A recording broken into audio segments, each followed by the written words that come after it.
Bab 1. Wajah jelek. 24 Agustus. Tahun 2030. Malam hari di sebuah rumah yang berada tepat di persimpangan jalan. Alia, mengapa kamu selingkuh dariku? Mengapa? Bentak seorang pria dengan raut wajah yang sangat marah. Hari itu sangat gelap dan hening. Namun, suara teriakan pria itu menjadi sorotan hanya dalam beberapa detik saja. Selingkuh? Aku hanya mencintai lelaki yang jauh lebih pantas untukku daripada kamu. Bantah Alia dengan tegas tanpa malu sambil terus mengemas barang-barangnya. Bang, tidak tahu diuntung. Inikah balasanmu kepadaku yang sudah berkorban untukmu selama ini? Hah? Pria itu semakin menyentak dengan ganasnya hingga memukul lemari yang ada di dekatnya. Bara, tutup mulutmu. Kamu sendiri yang memang melakukan semua itu untukku dengan senang hati.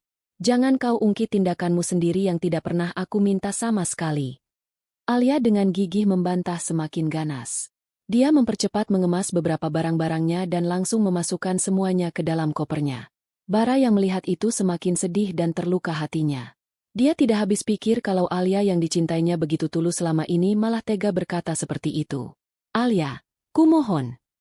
Bara kali ini menurunkan nada suaranya yang jauh berbeda dari sikap tegas sebelumnya. Ini adalah wataknya yang asli. Dia adalah pria yang lembut dan terkenal sopan tutur katanya.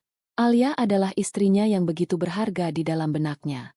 Dia selalu memperlakukan istrinya itu lemah lembut seakan-akan bahwa tanpa Alia, dirinya akan lenyap terkena meteor purba.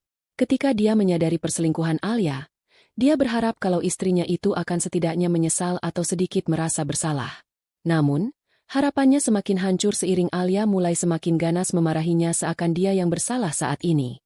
Tanpa sadar, dia berteriak keras dengan harapan lagi kalau Alia akan takut dan menghormati keberadaannya itu. Alangkah terkejutnya dia ketika melihat sang istri malah langsung berkemas-kemas memasukkan beberapa baju dan barang-barangnya ke dalam koper. Apalagi? Alia tidak menghentikan tindakannya. Kumohon, jangan tinggalkan aku. Bara langsung bertekuk lutut dengan beberapa tetes air mata keluar dari matanya. Sosoknya yang tinggi dan kekar seakan tak berdaya melawan tekanan gravitasi langit dan bumi. Dia memohon dengan begitu tulus kepada istrinya itu. Alia yang melihat itu sedikit terganggu hatinya. Namun, itu hanya sesaat saja sebelum dengan cepat dia melanjutkan aksinya tanpa peduli sedikit pun kepada suaminya itu. Koper yang besar dan kosong itu sudah berubah menjadi penuh dengan barang-barang. Alia langsung menutup kopernya dan menyeretnya pergi. Alia, tolong katakan alasannya. Apa aku pernah melukai perasaanmu? Ataukah mungkin ada masalah lainnya? Setidaknya beritahu aku apa alasannya. Kumohon. Bara tidak bisa menahan diri dari isak tangis melihat kepergian sang istri. Alia yang sudah menyeret kopernya itu beberapa langkah akhirnya berhenti. Dia menoleh melihat sosok Bara yang masih bertekuk lutut tak berdaya. Alasan? Hanya ada satu. Itu karena wajahmu jelek sekali. Tegas Alia tanpa menoleh ke belakang lagi dan pergi begitu saja. Hati pria yang tulus mencintai istrinya itu langsung terguncang begitu hebat seakan gunung Krakatau hendak meletus saat itu juga.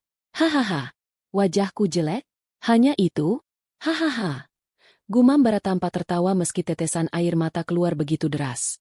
Bara menguatkan mentalnya dan mencoba untuk bangkit. Dia perlahan melangkah keluar dari rumahnya yang tidak begitu besar itu. Pria itu melihat sang istri memasuki taksi dan langsung pergi begitu saja. Bara hanya bisa terduduk lemas di halaman luar rumahnya itu. Bara yang bernama lengkap Bara Durkasa adalah suami dari Alia Kurina. Mereka berdua menikah sekitar 2 tahun yang lalu. Pernikahan itu tidak ada paksaan sama sekali. Bara melamar Alia yang akhirnya mengiyakan lamaran pria yang beruntung itu. Gadis bernama Alia itu benar-benar sangat rupawan. Tidak hanya sekadar cantik biasa. Wajahnya terlihat begitu memukau hingga sulit untuk tidak salah sangka kalau wanita itu pasti seorang artis terkenal.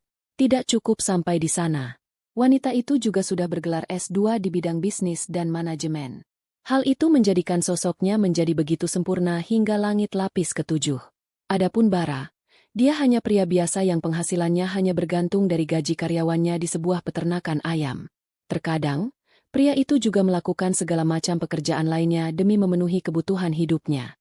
Tidak ada yang tahu kalau hasil jerih payahnya itu sudah dia berikan semua kepada istrinya itu. Bara adalah alasan mengapa Alia bisa menempuh pendidikan hingga jenjang S2. Penampilannya yang cantik juga hasil perawatan dengan uang yang diberikan oleh pria itu.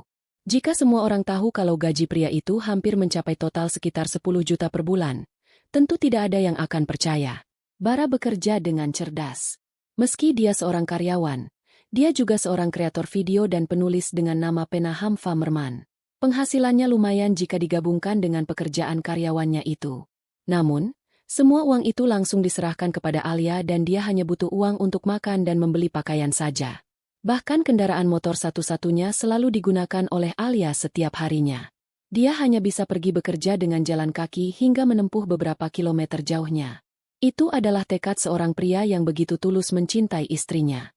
Setidaknya itulah yang dipikirkan oleh Bara selama ini. Dia dan Alia sudah kenal sejak kecil. Mereka tumbuh bersama di panti asuhan Daniar. Yap, mereka berdua adalah anak yatim piatu.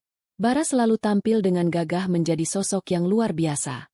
Dia selalu mandiri sejak masih kecil dengan mencari sejumlah uang dengan berjualan beberapa produk. Tidak pernah menyerah adalah motivasi hidupnya. Sayangnya, saat ini dia benar-benar sudah berada dalam titik akhir hidupnya yang dirasanya sudah tidak ada harapan untuk bangkit kembali. Bara terdiam lesu di halaman luar itu seiring dengan waktu yang kian berjalan tanpa henti. Tanpa sadar, Bara tertidur begitu saja di luar rumah pada malam itu. Dia terlelap tidur dengan air mata yang masih keluar tak ada tanda-tanda berhenti. Tampaknya, tidurnya pun diwarnai dengan mimpi-mimpi yang sulit baginya untuk diatasi dengan senyuman semata. 12 Desember, tahun 2018. 12 tahun yang lalu.